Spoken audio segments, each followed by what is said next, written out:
Eu amo mulheres de Deus que são autênticas. And what I touched in her was something authentic. E o que eu enxerguei nela foi autenticidade. Living understanding of who God is. Entendimento vivo de quem Deus é. While doing it as a wife and a mother, now you're pregnant. Enquanto fazendo isso como mãe e como esposa e grávida, galera. Amazing. Maravilhosa. So let me just pray for you. Então eu queria orar por você. Lord, I thank you for this woman. Senhor, eu te agradeço por esta mulher. Thank you that you have formed a message in her. Obrigada porque formaste uma mensagem no I seu thank you interior. that she loves women. Eu te agradeço porque ela ama as mulheres. She's partnering with your heart for Porque ela women. tem entrado em parceria com o que há no teu coração para as mulheres. And I ask today as she opens her mouth E eu peço que hoje, à medida que ela abra a sua boca, that you, God, would fill it. que tu mesmo, Deus, enchas os seus Let her lábios. enjoy preaching Que because ela you made her possa to do this. desfrutar do momento de pregação, porque tu a criaste para isto. Bless her, Father. Abençoa, In Pai. Jesus' name. Em nome de Jesus. Amém. Glória a Deus. Gente, vocês cortam 95% do que ela acabou de falar, tá? Graça e paz, mulheres lindas. Amém. Muito obrigada pelas palavras tão gentis. Jennifer, é um prazer estar aqui com vocês. Quando eu falo que corta, não é porque eu estou querendo desmerecer, mas, na verdade, é saber que Deus é tão bom com a gente e que não merecemos a graça dele, mas recebemos como um favor divino. E eu recebo como um favor divino estar aqui com vocês, com tantas mulheres lindas e juntas conhecermos mais sobre Jesus. É tão bom esse momento do louvor, eu ficava aqui a tarde toda, né?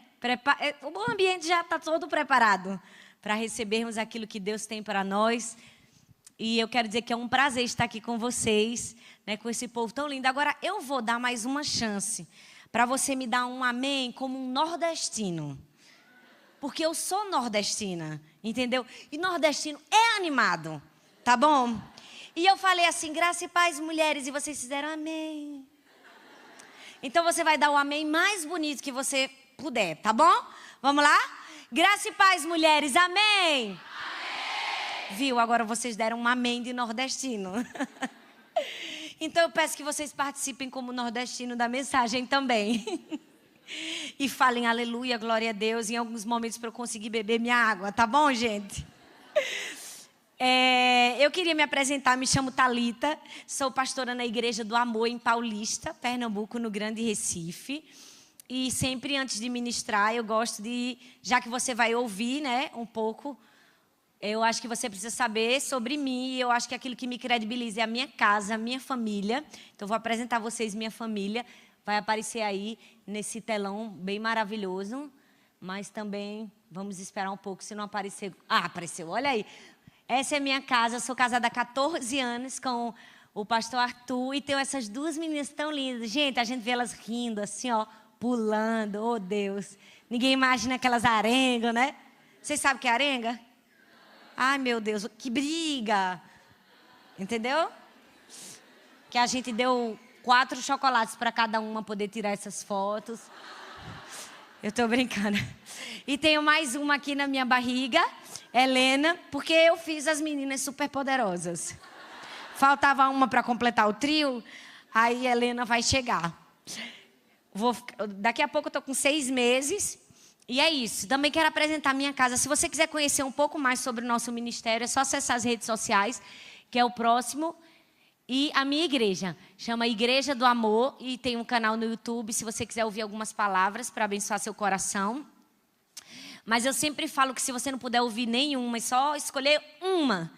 Você escolhe uma mensagem que tem escrito assim, você vai dar conta. Alguém aqui já viu? Levanta a mãozinha. Uau! É o meu testemunho, na verdade. E foi muito interessante o que Deus fez através dessa história, porque eu vivi ela uns 8 anos, 9 anos atrás. E eu nunca tinha compartilhado ela de maneira totalmente aberta na igreja. No Dia das Mães eu ia pregar, né? Porque no mês de maio nós pregamos sobre a família. e preparei o sermão e o Espírito Santo falou comigo a semana toda que eu não ia pregar, que era para eu compartilhar meu testemunho. E eu briguei com Deus a semana inteira. Não que eu não vou dar meu testemunho, que eu não vou falar 3 vezes a mesma coisa, eu vou viver 3 vezes a mesma experiência. E depois eu fiquei dando muitas razões para Deus. Disse que não ia pregar, porque domingo é dia de pregar a palavra, não tem nada que dar testemunho de ninguém. Mas depois de muitas invenções, até o sábado à noite, eu disse, rapaz, uma coisa que eu nunca fui na minha vida é desobediente, né? Agora que eu vou ser. Eu disse, Senhor, eu vou falar agora, o Senhor vai me dar aqui um jeito de estruturar. E aí veio essa palavra no meu coração, que todas as mães pensam que não vão dar conta, né? Toda mulher, no fundo, pensa que não vai dar conta de certas coisas na vida. E aí dividi em 4 tópicos, aí tentei fazer um sermão temático, mas contei minha história. E pela graça de Deus tem alcançado muitas mulheres que estão sofrendo, passando situações difíceis. E eu recebo testemunhos dos mais difíceis e mais diferentes lugares. Se você conhece uma mulher que esteja passando uma situação difícil, eu peço que você mande essa mensagem para ela. Amém? E por fim, antes de iniciar, eu trouxe meu livro. Eu não sei fazer um merchan tão bonito como a Jennifer fez. Com palavras assim, uau, você vai ler esse livro, sua vida vai ser transformada. Eu fico até com vergonha de falar isso, né? Porque foi eu que escrevi, eu tenho medo de não acontecer. Aí eu falo assim, gente, compra meu livro. Se você quer emagrecer, você vai emagrecer. Se você quer casar, você vai casar. Se você quer arranjar um emprego, você vai, é mais fácil. Eu estou brincando, gente. Mas tem lá, acho que lá na frente em algum lugar, é possível amar. E nós falamos muito, porque é nossa cultura na nossa igreja, sobre o amor. E nasceu de um artigo que eu li sobre o que é o amor na linguagem das crianças. Várias crianças responderam o que significava o amor. E as perguntas mais engraçadas e mais inusitadas possíveis. Mas eu percebi que todas as respostas, na verdade, eram o que a palavra de Deus falava sobre o amor. E aí eu destrinchei aqui para você ser abençoada também. Amém? Eu sei que nós já oramos, mas eu posso orar mais uma vez? Você pode fechar seus olhos, sentados como estamos. Senhor, muito obrigada, Pai. Que privilégio nós temos de estarmos em Tua casa, de ouvirmos a Tua voz. Estamos aqui porque Te amamos, porque Te desejamos, porque Tua presença é importante para nós. E aquilo que o Senhor pensa e fala faz diferença na nossa vida. Te pedimos, fala conosco nessa tarde, ensina-nos o Teu coração, mostra-nos o Teu caminho, direciona-nos, ó Deus, na Tua vontade. E que essa tarde nós possamos ter o entendimento que podemos confiar, podemos esperar, podemos colocar a nossa esperança no Senhor.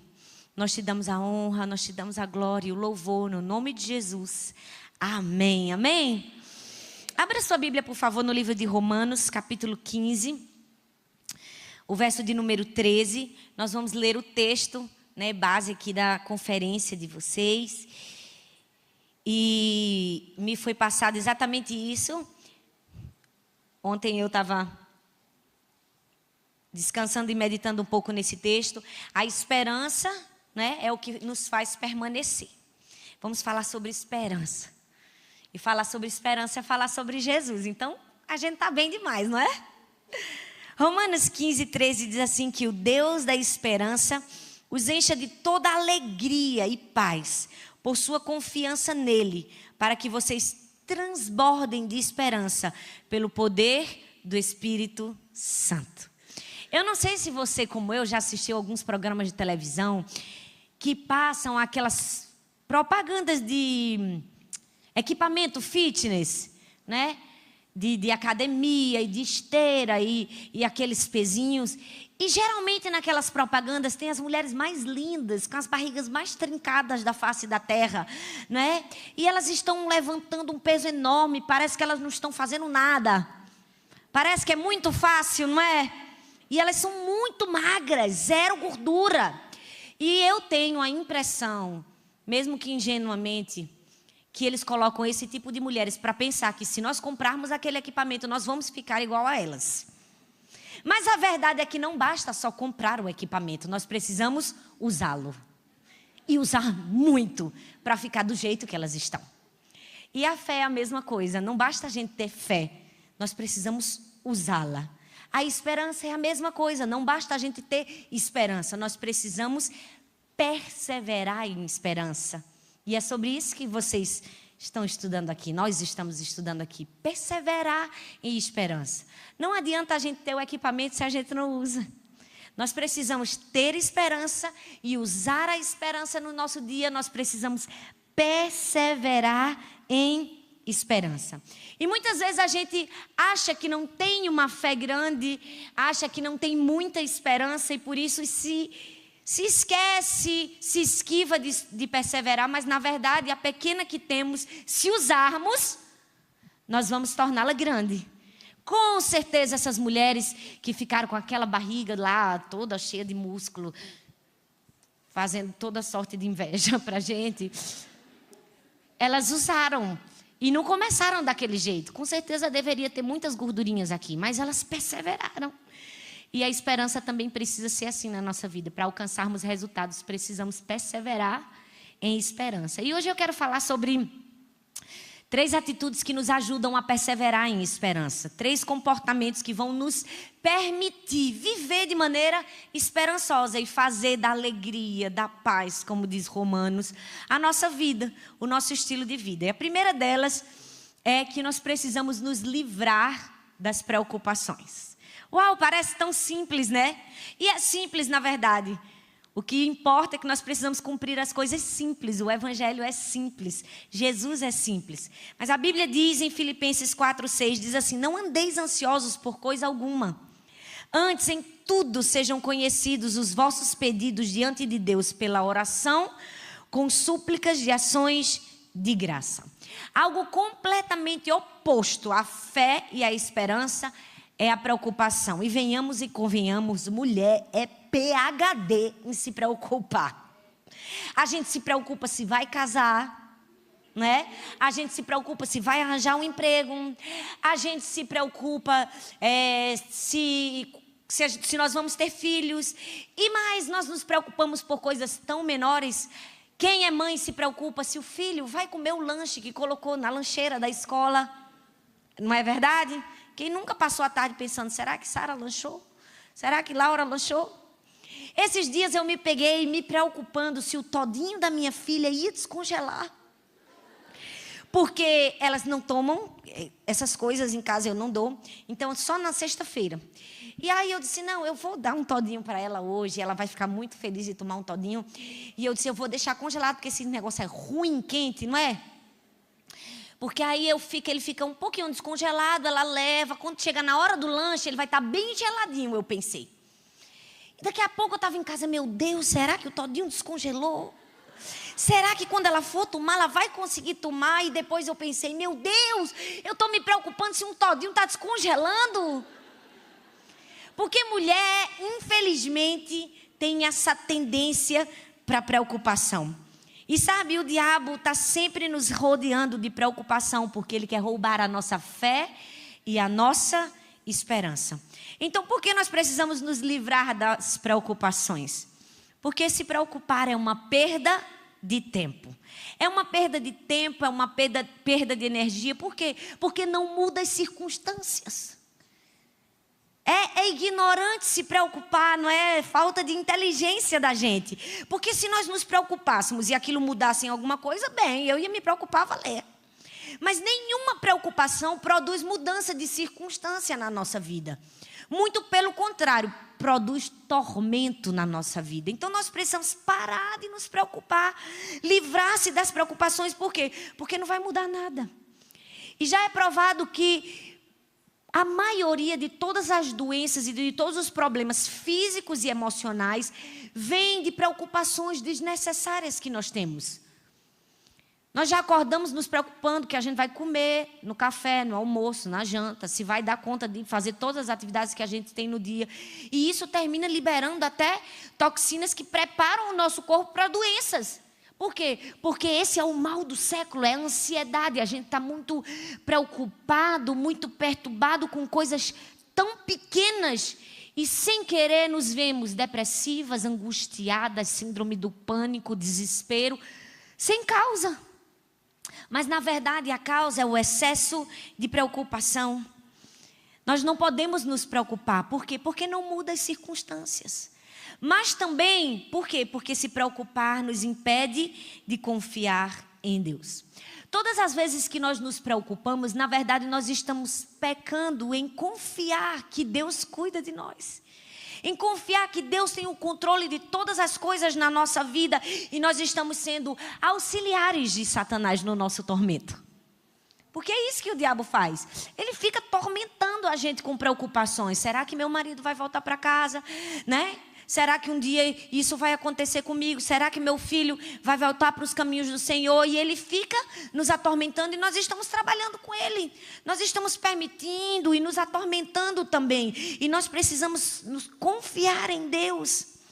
A gente precisa resolver o que nós precisamos resolver dos nossos problemas e não nos preocupar com o que a gente não pode resolver. Mas a gente faz o inverso. Ao invés de fazer o que precisamos fazer com os problemas, nós nos preocupamos com aquilo que nós não podemos fazer com os problemas. Nós precisamos pegar os nossos problemas e o que for da minha parte, eu faço. E o que eu não posso fazer, Deus faz. Eu descanso que Ele cuida. Eu preciso confiar que Ele me ama. Eu não preciso ficar trabalhando duro na distração do diabo na minha mente, nos meus ouvidos. Eu preciso trabalhar com Deus. Eu quero que você pense sobre isso. Né? Que confiar em Deus é saber que Deus tem aquilo que nós não sabemos, mas aquilo que nós precisamos. Então, quando nós nos livramos das preocupações, nós fazemos isso por quê? Porque não adianta de nada se preocupar. E porque se nós nos preocuparmos, nós estamos dizendo, Deus, eu não confio em Ti. Não, o Senhor não está fazendo um bom trabalho na minha vida. Não, acho que o Senhor tem capacidade de resolver esse tipo de problema. Nós estamos querendo tomar a tarefa de Deus e fazer o que a gente acha que faz melhor que Deus. Que arrogância, né? Que prepotência da gente achar que a gente é melhor que Deus para alguma coisa. Não, pode na minha mão, Senhor. Isso é preocupação. É dizer, eu sei resolver. Estou trabalhando duro para isso. Quando Deus não quer nos dar esse peso. É por isso que nós precisamos nos livrar. E como é que a gente se livra da preocupação? Porque é muito legal saber isso, não é? Porque, quer queira, quer não, vez ou outra a gente está se preocupando. A gente se livra da preocupação resistindo ela imediatamente. A Bíblia diz que a gente precisa resistir ao diabo e ele vai fugir de nós. E com a preocupação é da mesma maneira. Nós precisamos resistir ela logo no início, agir rapidamente. A gente não pode dar tempo para a preocupação na nossa vida. É como uma roupa. A gente está no restaurante. Suja a nossa roupa. Mancha de molho de tomate. No sushi, mancha de molho shoyu, gente. Tem coisa pior. Você acabou de comprar roupa branca ainda por cima. Aí pinga o molho shoyu. Você faz o quê? Semana que vem eu lavo. É isso que você faz? Vai, gente, me ajuda a pregar. É isso, gente? Quando você chega em casa, você faz o quê? Vou lavar a minha roupa. Tem gente que é tão organizada que ela não espera nem chegar em casa. Ela faz o quê? Garçom, traz uma lavanda para mim. Se você não conhece essa técnica, eu vou te passar ela agora. Geralmente os restaurantes têm isso. É uma misturinha lá que eu não sei o que é. Que você passa assim na roupa, ó, já sai. Por quê? Porque a gente sabe que se deixar ali mais tempo, vai ser mais difícil sair. Com a preocupação é a mesma coisa. A gente precisa resistir imediatamente. Porque depois que ela cria raízes no nosso pensamento, vai criar um padrão mental que vai nos destruir. Então, todas as vezes que a preocupação vier na sua cabeça, né, no seu coração, a angústia bater, desespero, desânimo, falta de esperança, você resiste imediatamente. E você resiste como? Transformando. A Bíblia diz, transformai-vos pela renovação do vosso entendimento. Para que você possa experimentar a boa, perfeita e agradável vontade de Deus. Então, como eu resisto? Eu resisto imediatamente. E logo depois eu posso fazer o quê? Eu posso orar. Simples assim. Para que se preocupar se nós podemos orar, né? Para que se preocupar se a gente pode falar com a pessoa certa? Para que se preocupar se a gente pode botar o objeto da nossa preocupação nas mãos de quem pode resolver? Quem tem uma vida de oração tem um projeto de sucesso na vida. O problema é que nós estamos pegando a nossa vida e transformando num projeto de preocupação e não num projeto de oração. Nós precisamos orar. Sabe por quê? Todas as promessas que Deus tem para mim e para você, elas vão ser herdadas através da fé e da perseverança, da paciência. Nós vamos entregar nas mãos de Deus e nós precisamos esperar. Deus dá uma promessa para a gente, mas nem sempre se cumpre no tempo dele, da gente. Às vezes para um demora 2 meses, 3 meses. Para José foram 13 anos. Para mim, talvez 3 meses numa UTI de um hospital. Para Paulo foi 3 meses numa ilha. Mas todos nós temos um tempo que Deus determina e nós precisamos orar quando esse tempo chegar na nossa vida. Nós precisamos lançar sobre ele.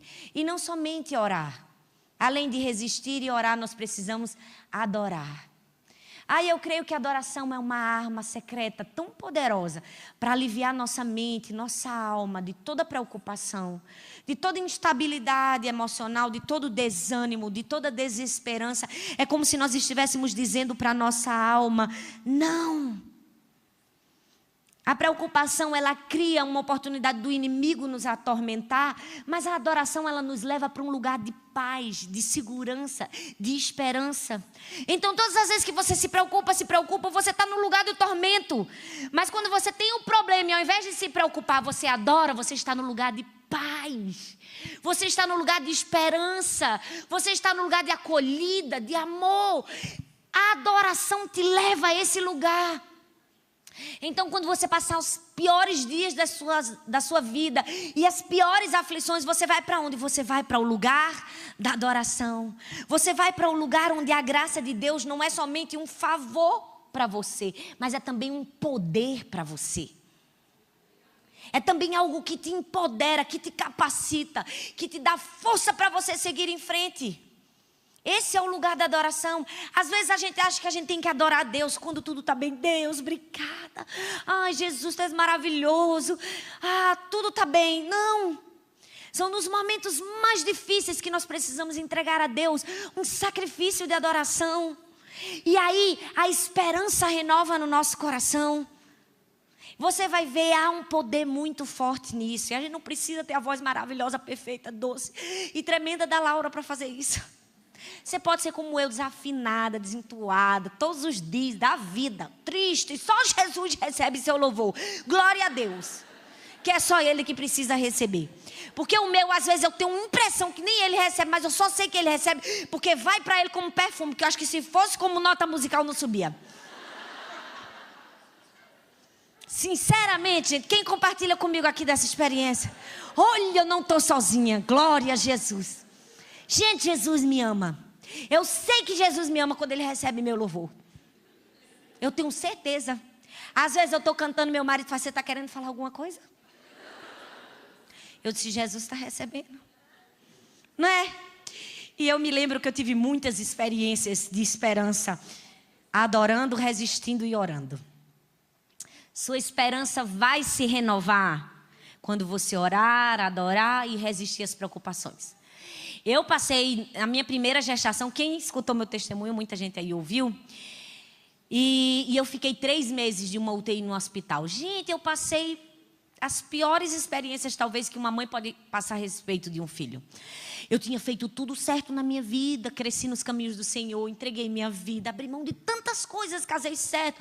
Eu pensava, não, tudo vai dar certo na minha vida. Eu casei virgem, meu marido, eu obedeci a Deus, eu fiz isso, aquilo. A gente tem essa impressão, né? A gente cresce no caminho do Senhor, a gente faz tudo certo, que tudo vai ser bem na sua vida. Mas não, existem momentos que a desesperança vai bater na nossa porta.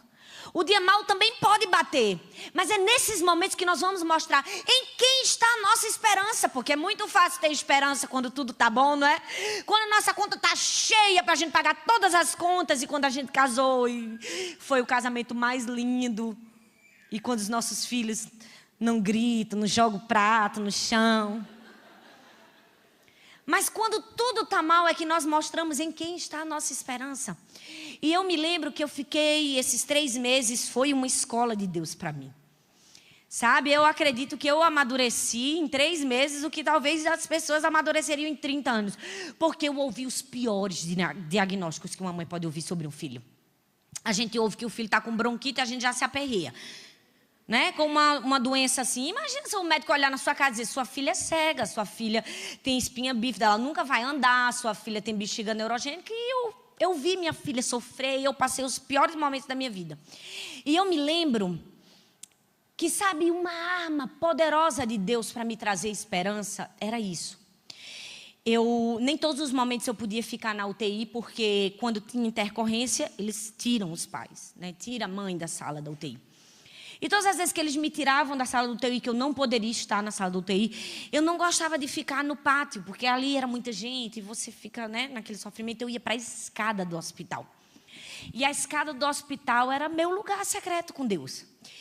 E quando eu era pequenininha, minha mãe cantava uma música para mim, que foi meu alento durante muito tempo. E até no dia que o Senhor levou minha filha, eu cantei essa música lá. E essa música me trazia uma renovação. É uma música muito antiga, não sei o que. Eu vou cantar, gente. Eu vou fazer isso com Laura que tapa os ouvidos. É só para vocês saberem, tá? Vocês deixam, gente? Vocês permitem? Coloca um filtro aí. E a música dizia assim: essa paz que sinto em minha alma não é porque tudo me vai bem. Essa paz que sinto em minha alma é porque eu amo ao meu Senhor. Não olha as circunstâncias, não, não, não. Olha o seu amor, seu grande amor, não me guio por vista. Alegre estou, não olho as circunstâncias, não, não, não. Olha o seu amor, seu grande amor, não me guio por vista. Alegre estou. E eu cantava. Às vezes eu não tinha paz, mas eu cantava e a paz do Espírito Santo enchia meu coração. Nós precisamos fazer isso em momentos de desesperança. Nós precisamos aprender a nos livrar das preocupações, daquilo que não faz parte da gente. Entregar ao Senhor na oração e na adoração. Mas não somente isso, nós precisamos ajustar os nossos pensamentos. Você pode falar comigo, ajustar os pensamentos. Porque tudo está aqui na nossa mente. A Bíblia diz em Jeremias 29:11, o Senhor dizendo, é que sei que pensamentos que tenho a vosso respeito, diz o Senhor, pensamentos de paz e não de mal, para vos dar o fim que desejais. Se Deus tem pensamentos de paz ao meu respeito e ao seu respeito, são esses pensamentos que você também precisa ter e que eu preciso ter também. Se nós queremos viver uma vida cheia de paz, de esperança, de alegria no poder do Espírito Santo, nós precisamos aprender a ajustar os nossos pensamentos e pensar como Deus pensa. Nós precisamos mudar a nossa maneira de pensar. Porque todo sucesso e todo fracasso na nossa vida passa pela maneira como nós pensamos. A Bíblia diz em Provérbios que assim como imagina em sua alma, assim é. E essa não é uma filosofia humanista que põe o homem no centro do universo. E não é aquilo, eu vou imaginar, cola a foto da pessoa com ela que eu vou, puxa o poder dos pensamentos. Não é isso. Mas você precisa entender que é uma ideia bastante bíblica. Que aquilo que você pensa vai tornar aquilo que você vai viver. Nós precisamos ajustar os nossos pensamentos para esperança. Eu queria que você parasse por um momento e imaginasse os piores momentos e os melhores momentos da sua vida. Os momentos de fracasso, que você foi derrotada, e os momentos de vitória que você teve. O que você estava pensando antes e durante? O que você estava pensando antes e durante dos seus piores fracassos e das suas melhores conquistas? Perceba como seus pensamentos trabalharam para te levar a esse lugar. Nós precisamos pensar como Deus pensa a nosso respeito. Porque quando nós temos pensamentos de esperança, nós vivemos uma conduta de esperança. Na minha casa eu levo isso muito a sério. Então eu trabalho com as minhas filhas num sistema de encorajamento, de esperança. Então, eu não dou vez. Não dá. Dá. Posso todas as coisas naquele que me fortalece. Não dou brecha para minhas filhas. E um dia, eu sempre conto esse exemplo. Se você já ouviu alguma ministração, você vai ouvir. Mas você vai ouvir de novo. Você ouve de novo? Sara e Laura. Aí Sara tinha 5 anos e Laura tinha 3. Eu estava sentada na sala e Laura na mesa e Laura na sala. E Laura tentava vestir a roupa da boneca e não estava conseguindo. Claro, ela estava com o vestido de uma boneca, vestindo em outra boneca. E ela fazia, não consigo vestir essa roupa. Gente, quando ela disse assim, eu não consigo, minha filha mais velha fez, Laura, com o dedinho assim, nunca mais fale esta palavra dentro desta casa. Você consegue, Laura. Você não sabe que mamãe não deixa a gente dizer você não consegue. Você precisa se esforçar. Aí ela botou a mão na cintura e fez, vamos, eu só vou sair daqui quando você vestir essa boneca. Tente mais uma vez. Gente, Laura quase rasgou o vestido, mas ela vestiu. Ela vestiu. Por quê? Porque nós precisamos de pensamentos assim para viver uma vida que conduz com os nossos pensamentos. Se ela tivesse continuado, não vou conseguir, ela tinha vestido a boneca? Não tinha vestido. Ela só vestiu a boneca quando ela teve pensamentos de esperança. E deixa eu te dizer, não adianta ninguém chegar para você e dizer, você pode, você consegue. Não adianta você abrir a Bíblia e ver todas as promessas que Deus tem para você, se o você pode de Deus não se transforma no eu posso. Só funcionou para Laura porque ela disse, ela ouviu você pode, mas ela disse, eu posso? Eu vou vestir essa boneca.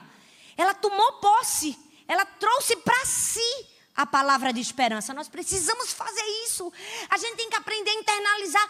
Quantas vezes a gente vem para a igreja, mal, chora, que mulher é assim, né, gente? Não precisa de muita coisa, a gente se derrama fácil, né? Fala comigo, Deus. Aí Deus dá uma palavra de esperança para você. Aí a pessoa vai, queria tanto que alguém tivesse falado alguma coisa para mim. Oi, como assim se Deus falou com você?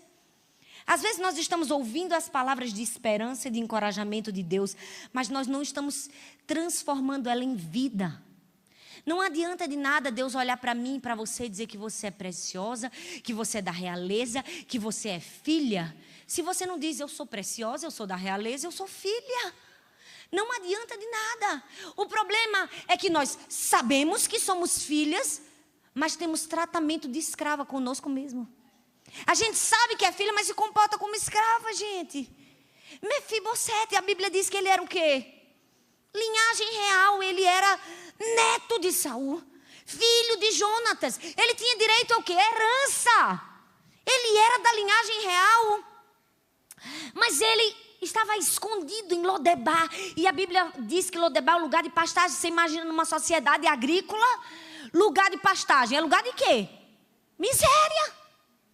De pobreza. Ele estava nesse lugar de miséria e de pobreza, mesmo tendo sangue azul. Linhagem real, porque não adianta a gente ter linhagem real se nós não tomamos posse da nossa linhagem real. Nós precisamos crer na nossa linhagem real. Quando Davi chama ele para honrá-lo, dar um lugar à mesa, dar a ele as terras e a herança que era por direito dele, ele diz assim, ai, eu não sou digno, eu sou um cão morto. Gente, ele era um príncipe dizendo, eu sou um príncipe, mas não sou. Eu sou um cão morto. Quantas vezes nós somos princesas dizendo, eu sou um cão morto? Nós precisamos ajustar os nossos pensamentos. Nós precisamos colocar a nossa mente para trabalhar em favor da esperança, da paz, da alegria. Você consegue entender? É isso que você precisa fazer. Em segundo lugar, você precisa ajustar seus pensamentos. Você precisa pensar como Deus pensa. Você precisa encher pensamentos de fé, de confiança em Deus. E não somente em Deus e no seu futuro. Você precisa ter boas expectativas do seu futuro. Precisa. Todos nós precisamos. Nós precisamos olhar para o nosso futuro e dizer, Deus tem pensamentos de paz. Uau, é hoje o dia que Deus vai fazer alguma coisa grande. Gente, Bill Johnson, vocês conhecem a Bethel, né, Church? E o filho do Bill Johnson, uma vez perguntaram para ele, como é que você se sente sendo pastor de uma igreja que tem muitas curas e muitos milagres e avivamento, e as pessoas vêm do mundo todo para serem curadas, mas você é surdo, porque ele é surdo. E ele disse assim, porque todos os dias quando eu me acordo, eu digo, é hoje o dia que Deus vai me curar. E quando Deus não me cura e eu vou dormir, eu digo, está um dia mais perto de eu ser curado. Sabe, é esse comportamento de esperança que nós precisamos ter. Nós precisamos acordar cheio de expectativas em Deus e dizer, tem alguma coisa muito boa para mim. Você precisa ajustar seus pensamentos ao invés de você dizer, meu Deus, eu tenho tanta coisa para fazer, eu não tenho dinheiro para pagar. Você tem que dizer, Deus vai fazer algo sobrenatural na minha vida. E se Deus não feliz vai dormir sabendo, tá mais um dia, só falta mais um dia, eu já cumpri mais um dia da minha luta. Tá mais perto de eu alcançar aquilo que Deus tem para mim. Você precisa ter pensamentos de paz, de esperança sobre o seu futuro, sobre o que Deus tem para você, mas não somente sobre isso, sobre você.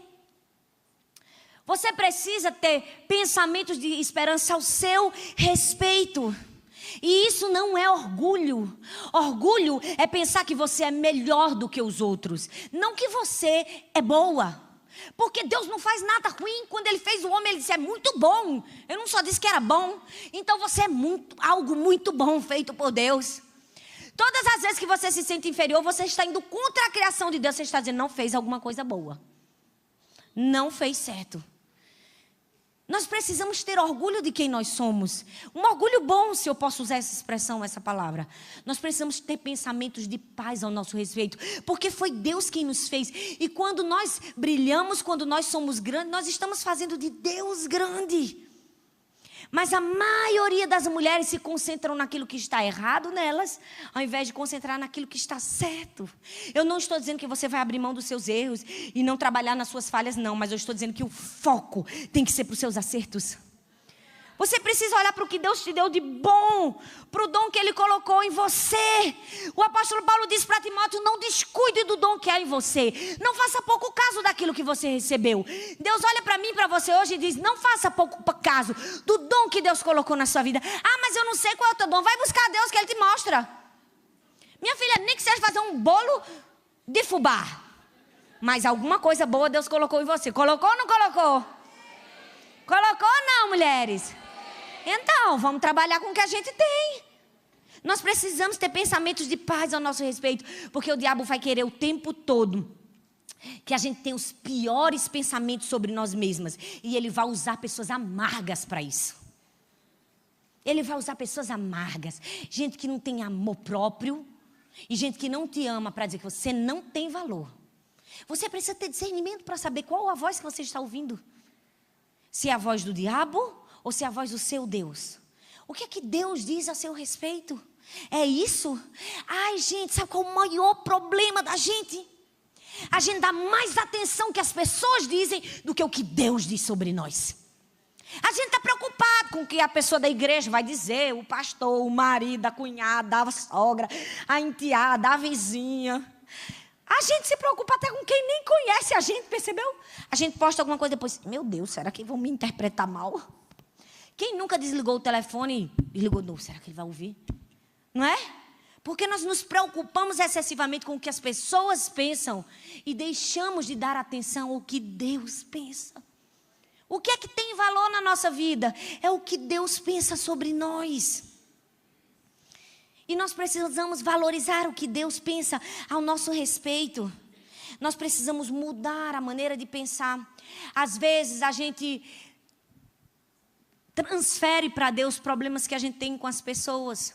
Por muito tempo a gente ouve palavras de pessoas amargas e a gente acha que com Deus também é assim, que o amor dele para conosco é baseado em desempenho. Não é. Deus não nos ama por aquilo que nós fazemos. Ele nos ama por quem nós somos. E às vezes a gente se vê fazendo isso, né? Porque sem querer o pai e a mãe da gente disse assim, ah, mas o filho do fulano, do vizinho só passa por média e você não passa, ele que dá gosto. E a gente ficava tentando barganhar o amor dos nossos pais. Até na igreja acontece isso. Na escola, gente, que nunca se comparou com a menininha mais bonita da sala. Ah, não, ela era especial. Todos os olhos estavam nela. E a gente queria se matar para ser igual a ela, para ganhar o amor das pessoas. E a gente acha que com Deus também é assim, não é?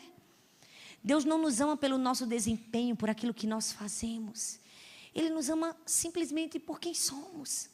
Às vezes a gente está fazendo tantas coisas para fazer Deus nos amar, e Deus está dizendo, não é isso que me faz te amar mais, ou menos. Às vezes a gente está lendo a Bíblia para Deus, eu digo, tem gente que lê a Bíblia todo dia. Mas lê para Deus, Deus, eu estou lendo, viu? Fica bem comigo, me ama, olha, eu li a Bíblia. Não, você não precisa ler a Bíblia para Deus, Ele já conhece. Você tem que ler a Bíblia para você crescer. Você entende? Quem precisa da Bíblia é você, não é Deus. Ele vai te amar se você ler 3 capítulos, se você ler 10, se você ler 20. E se você só ler um versículo e ficou ali meditando e recebeu muito mais que aquela que leu 30 vezes. As pessoas dão muito valor a essas coisas. Ah, porque eu sou título, porque eu sou PhD, não sei o que, divindade.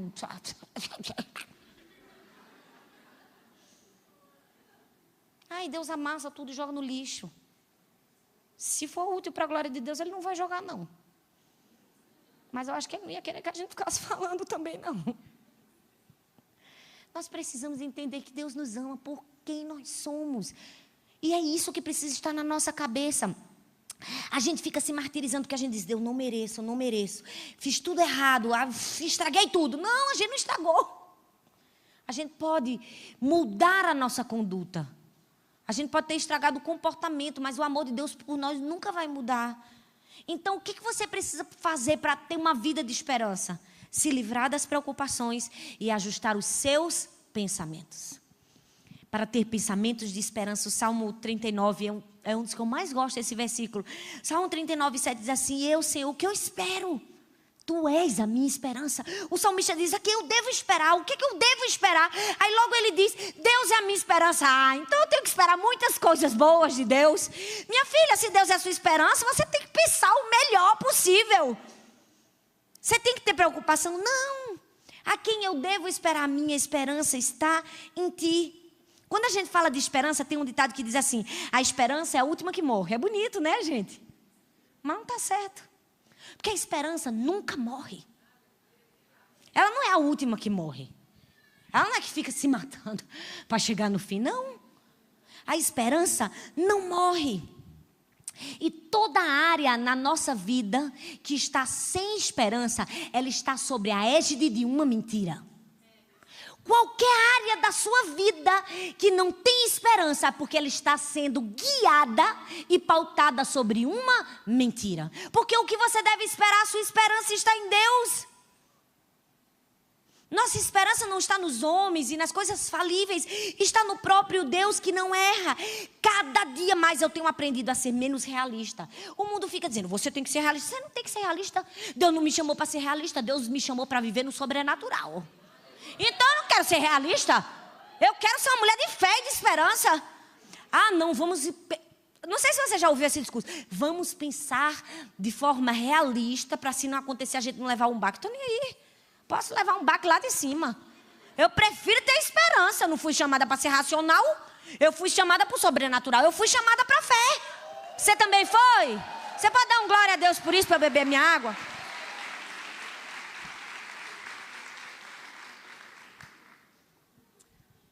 Você foi chamada para o sobrenatural. Você precisa pensar assim. A maior guerra espiritual que a gente vive está aqui, ó, entre as nossas duas orelhas. É aqui, ó, na nossa cabeça. É a maneira como nós pensamos. É a maneira como nós vamos dirigir a nossa vida. E deixa eu te dizer, se você quer ser uma mulher de influência, você precisa ser uma mulher de esperança. Porque ninguém segue desesperançado, não. Quero saber quem é que segue desesperançado? Ai, vamos seguir aquele mendigo que não pensa em nada no futuro dele. Ninguém vê. Você fica assistindo vídeo de mendigo no YouTube? Porque eu não fico. Mendigo tem esperança do futuro? Não, porque se ele tivesse, ele estava tentando alguma coisa. Você segue quem tem esperança. Quem acredita, quem tem fé. Se você quer ser influente, você precisa ter fé. Você precisa ser obrigado. Gente, esperança não é um sentimento que eu espero vir do alto. Deus vai me dar esperança agora. Não, é o que eu decido ter. Deliberadamente, eu decido ser esperançoso. Você precisa decidir ser esperançosa. Não fica esperando. Às vezes a gente bota umas expectativas, umas coisas de Deus, que Deus eu acho que fica olhando pra gente dizendo, meu Deus, não falei nada disso. Oh, criatura, toma juízo. Não é? Porque às vezes a gente acha que tudo vai ser resolvido assim. Não, eu vou entrar na igreja. Aí Laura vai cantar e de repente o Espírito Santo vai... Pá! Eu creio que Deus pode fazer isso. Gente, eu creio que Deus pode mandar um anjo e tocar esse violão agora. Não pode? E a gente ouviu um hino celeste? Eu creio. Eu tenho fé para isso. Mas se eu posso pegar o violão e tocar, Deus não vai fazer. Tem coisas na nossa vida... que se a gente pode fazer, Deus não vai fazer para a gente. Se Ele mandou a gente fazer, Ele vai dizer, faz. Mas a gente está assim, Deus, se o Senhor quiser que eu jejue uma semana, faça com que passe uma pessoa com um boné vermelho.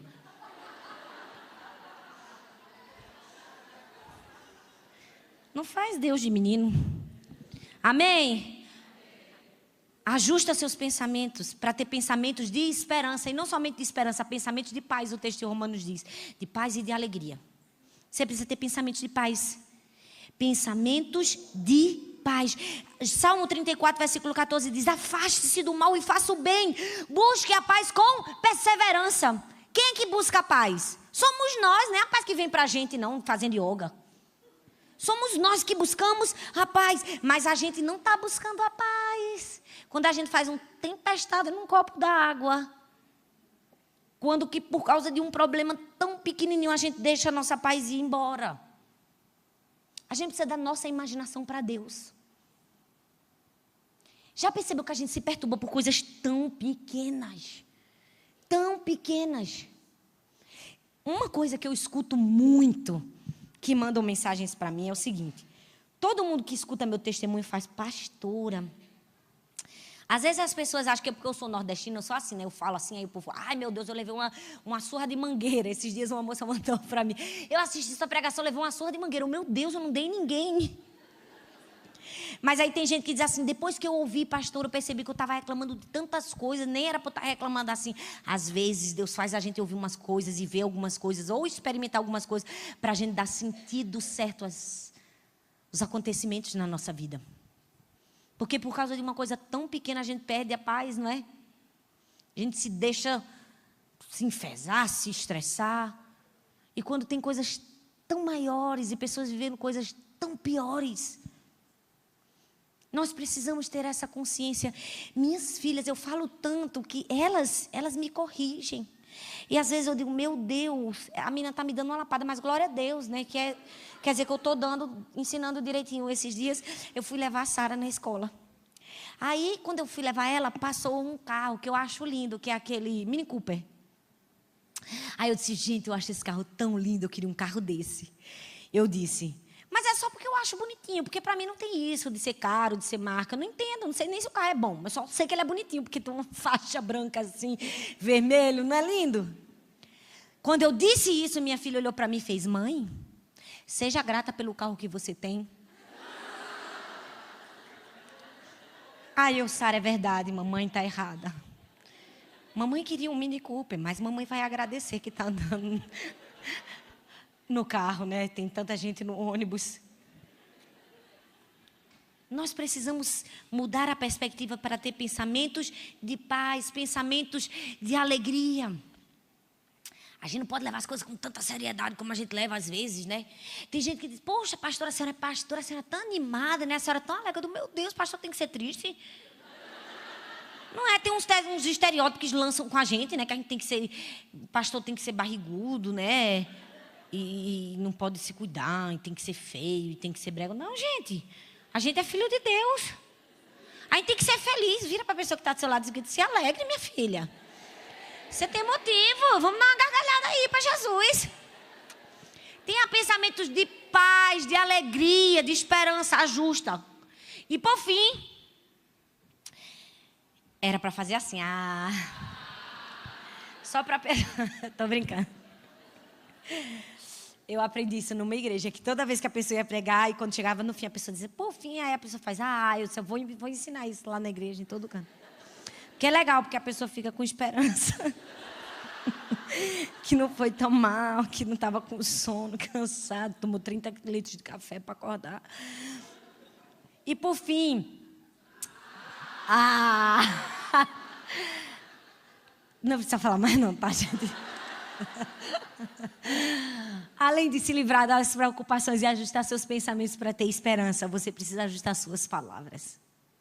Porque aquilo que a gente alimenta no nosso coração transborda de alguma maneira na nossa vida.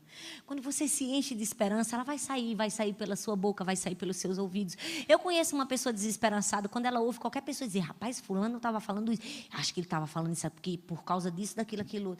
Não tem gente que viaja, não é? É o coração, está cheio daquilo, aí transborda pela boca. Nas nossas palavras precisa transbordar esperança. Toda vez que você pensa, que você diz algo que está de acordo com Deus, você já está no caminho, você já está progredindo, você já está crescendo. A gente não precisa focar na perfeição, nós precisamos focar no progresso. A gente está no caminho, a gente está trabalhando por isso. E nós precisamos usar isso com as nossas palavras. A Bíblia diz, a morte e a vida estão no poder da língua, o que bem a utiliza come do seu fruto. Quando a gente é mãe, eu já usei esse exemplo também num outro sermão meu, que eu digo assim, quando a gente é mãe, está ensinando os filhos a crescer, eles começam a andar e eles vão cair. Né? Eles vão cambalear. Ensinei minhas filhas a andar assim, ó. Sentava numa cadeira, meu marido sentava na outra, bem pertinho. Eu botava uma jujuba aqui, para a Sara vir e Arthur para mim. Ela focava na jujuba e vinha andando. No meio do caminho, às vezes, ela dava uma cambaleada e caía. E eu levantava. E o que é que a gente faz? Se preciso for, a gente cuida das feridas, né? Limpa o joelho, mas a gente diz, continua andando, filha, isso, vai, você está conseguindo, meu Deus, que legal. Deus também faz isso com a gente na jornada. A gente está andando, às vezes a gente vai cair, vai machucar o joelho. Ele limpa e diz, você está progredindo, continua caminhando. Não desista. Use sua boca para proferir a esperança que está em seu coração. Porque todas nós precisamos lutar contra a batalha do desânimo, da desesperança. Todo mundo precisa. Mas deixa eu te dizer uma coisa. Não são as pessoas que vão nos manter encorajadas. Não são os pastores, não são as palavras. E não são, você consegue, que as pessoas vão dizer. Não são isso. Sabe, a Bíblia fala de Davi. E tem um texto que eu amo que diz assim, 1 Samuel 36, diz assim, Davi se animou no Senhor, o seu Deus. Ele não disse assim, Davi ouviu o pastor dizer assim, fique animado, meu filho. Aí ele se animou. A Bíblia diz, Davi se animou. Ele mesmo se animou no Senhor, o seu Deus. Ele sabia extrair força e esperança dentro dele mesmo. Ou seja, daquilo que Deus já tinha depositado nele. Como foi que ele fez isso? Quando ele começou a se lembrar. Eu fui escolhido no meio dos meus irmãos quando eu era somente um pastor de ovelhas. Quando ele lembrou, eu matei um urso, um leão. Deus me ajudou nisso. E nesses momentos ele puxava o ânimo. Quando ele entrava na caverna, estava sofrendo porque Saul estava perseguindo ele, se animou no Senhor, seu Deus. Ele se lembrou de tudo que Deus já tinha feito. Ele arrancava daqui de dentro. Nós precisamos arrancar. A gente não tem que ser dependente das pessoas, das palavras das pessoas. Nós precisamos ser dependentes de Deus. A gente precisa arrancar de dentro de nós a esperança e dizer, eu vou me animar no Senhor, meu Deus. Eu vou fazer sair daqui de dentro a minha esperança. Você vai ter de volta a sua fé, a sua esperança, quando você mudar o canal da televisão. Talvez você está assistindo o canal das suas desgraças, das suas derrotas, de tudo que não deu certo, dos namoros e dos noivados que acabaram. Quando Deus está dizendo, muda o canal. Lembra quando você matou o urso e o leão? Lembra quando você foi escolhido entre os seus irmãos? Assiste outra coisa. Quando você assistir outra coisa, vai puxar de dentro de você a esperança. Você vai se animar no Senhor, seu Deus. Ele poderia ter ficado abatido, mas ele não se deixou permanecer abatido. Você não pode se deixar permanecer se abatido. Você precisa aprender a se animar no Senhor, seu Deus. Você precisa dar ordens a você. Dá ordens ao seu coração, dá ordens à sua alma, dá ordens à sua mente. Todas as vezes que eu me canso, eu quero me desanimar, eu preciso de algo, eu quero puxar de algum lugar. E eu tenho no meu gabinete uma caixa assim, e tem várias cartinhas com vários testemunhos das pessoas, e às vezes quando eu estou bem mal e achando tudo ruim, eu pego uma carta daquela, eu me animo, eu leio, que coisa boa, eu puxo a esperança de dentro de mim. Talvez ninguém escreveu uma carta para você. Escreva você uma carta para você. Escreva você uma carta de amor, uma carta amável para você. Se lembra tudo que Deus te deu de bom, tudo que você é boa, todos os dons, todas as capacitações do alto que você recebeu. Escreva, fala para você. Quando você estiver bem mal e ninguém te der a mão, ninguém dizer, vai filha, porque as pessoas são más, elas são amargas, às vezes elas não têm nem o que oferecer. Puxa de dentro de você, lê a carta que você mesmo escreveu. E diga, eu decido me animar no Senhor, o meu Deus. É uma decisão minha. Faça isso. A gente precisa aprender a parar de olhar para as coisas erradas e olhar um pouco mais para as coisas. Você veio para a igreja, dá um tapinha nas suas costas. Thalita, parabéns. Eu faço isso. Tirou 2 horas do seu dia para honrar a Deus. Muito bem. Poderia ter ficado em casa, dormindo, não é? perceba que a gente nunca faz isso? Você faz isso? Deveria. Mas quando a gente não vai, a gente fica mal, péssima, né? Deus não me ama mais. Decida se reanimar do Senhor, mudar o seu canal, se livrar das preocupações, ajustar seus pensamentos, suas palavras e buscar forças e esperança em quem tem paz e alegria para te dar, Jesus. Você pode ficar em pé no seu lugar? Eu queria que você ficasse em pé, que você colocasse a mão no seu coração. Eu estou tão orgulhosa de mim, porque eu acabei no tempo certíssimo. Olha, vou até dar 2 tapas em mim, que geralmente eu passo 5 minutos. 10 às vezes. Ontem eu passei 15, misericórdia. Mas deixa eu te dizer uma coisa, Deus te trouxe aqui porque Deus tem grandes pensamentos para nós mulheres. Sabe, eu tenho certeza que Deus é apaixonado por a gente. Tenho convicção, porque Deus trabalhou duro para nos empoderar. Deus trabalhou duro contra os fariseus a nosso favor. Você percebe isso na Bíblia? Todo o tempo estavam dizendo, cala a boca das mulheres. Tapa os ouvidos das mulheres. Não deixa as mulheres ouvirem. O ato interior do templo é só para os homens. Aí Jesus vai para o exterior. Deixa as mulheres ouvirem. Aí Jesus chega para Marta e diz, Maria escolheu a boa parte, Marta. Ela estava aqui, se quedando aos meus pés e ouvindo. Jesus estava quebrando todos os paradigmas. Porque não era permitido para as mulheres ouvirem, aprenderem. Quando Jesus disse, eu quero que a mulher saia da cozinha e escute, ele estava trabalhando por mim e por você. Ele estava dizendo para mim e para você que nós temos valor. Quando Jesus gasta a maior parte do tempo dele numa conversa com uma mulher pecadora, ele estava dizendo, não é o que você faz, é quem você é, eu valorizo isso. Você não precisa fazer as coisas mais lindas do mundo e ter o prêmio Nobel da Paz para eu te dar valor. Então, mesmo você sendo uma mulher pecadora com a ficha corrida, eu vou me revelar a você como um Messias, como ele fez com aquela mulher. Jesus trabalhou pesado para nos empoderar. E o que é que nós temos feito com o que ele fez? Ao nosso favor? A gente está escondendo? A gente está se esquecendo? A gente está fazendo pouco caso? Não. Nós precisamos viver de maneira digna do Pai que nós temos, da herança que nós temos e do privilégio de sermos filhas que nós temos. Então quero que você feche seus olhos e agradeça ao seu Pai. Agradeça, diga, papai, obrigada porque o Senhor me ama por quem eu sou. Porque o Senhor tem cuidado de mim. E não são as lutas que eu enfrento, não são os medos que eu tenho que vão me fazer parar. Eu vou escolher ter esperança no Senhor. Eu vou escolher depositar minha fé em Deus. Eu escolho hoje dizer não a todo medo, todo desânimo, toda frustração e sim para Jesus. Oh, Paizinho, muito obrigada, Senhor. Oh, Deus, como é bom ouvir Tua voz. Como é bom saber que somos amadas pelo Senhor. Como é bom termos o entendimento de quem nós somos, filhas. Nem mais, nem menos. Como é bom saber que não são nossas aptidões, não são talentos. Não é o que nós somos, o que nós podemos fazer, mas é o que nós somos, é aquilo que o Senhor construiu em nós. É a Tua graça, o Teu favor sobre nós. E nós queremos te dizer, nós recebemos o Teu amor. Nós queremos te dizer perdão, Senhor, se quantas vezes o Senhor nos deu de graça e nós fechamos a porta.